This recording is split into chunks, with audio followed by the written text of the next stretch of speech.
morning, my name is Madison Strauss, and you're watching Bus and History News.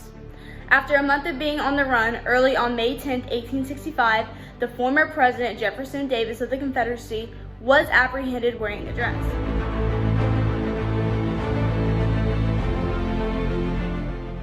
Davis and his cabinet had retreated from Richmond, Virginia after General Lee of the Confederate Army was defeated at Pittsburgh April 2, 1865.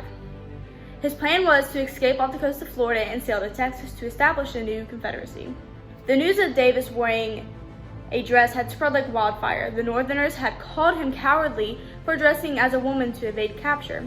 Him and his wife attempted to dodge these accusations by saying she had lent him her shawl so he could stay healthy while they travel on their journey.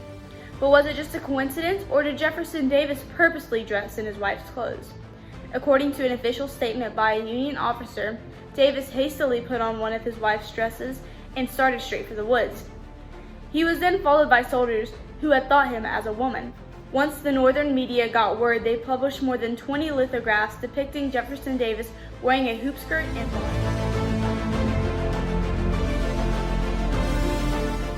As he fled from Union troops, they took delight in mocking the failed president and accused him of being homosexual.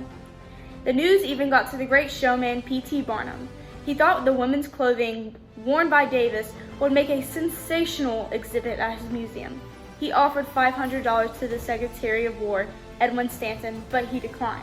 Many believe it was to maintain the myth of Jefferson Davis wearing a hoop skirt. In reality, he was just wearing a gray suit underneath a loose-fitting water-repellent coat, similar to a poncho or robe, and his wife's black shawl over his head. If Stanton were to accept Barnum's offer, it would mean exposing the myth created by the Union that Davis actually wore a woman's dress. After Jefferson Davis was captured by the Union, they took him to Fort Monroe, Virginia, where he sat in shackles for 2 years. The following June, he was accused of treason. In May of 1867, Jefferson Davis was released on bail when 20 Northern men pitched in $5,000 each to help pay the price hanging over his head. Next story making headway, brought to you by Camille Bailey, Abe Lincoln's assassination.